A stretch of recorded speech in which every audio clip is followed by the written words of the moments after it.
ano siya kita nih? Rumah ano? Al-Katim. Syukur setiap hari dengan nikmat yang diberi oleh Allah Subhanahu wa taala. Kami Zihan, kami dengar Sabah FM. Bagus banget. Oke, habis yan. Kan ada insan bersujud di masjid anak tahfiz membaca Al-Quran. Setiap huruf menjadi pahala berpanjang terus mengalir. Semua itu boleh bermula dengan langkah kecil hari ini yang sudah bermakna. Jom berwakaf bersama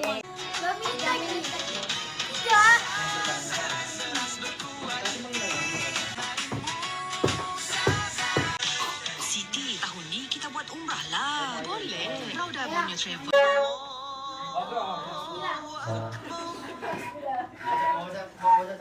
Allah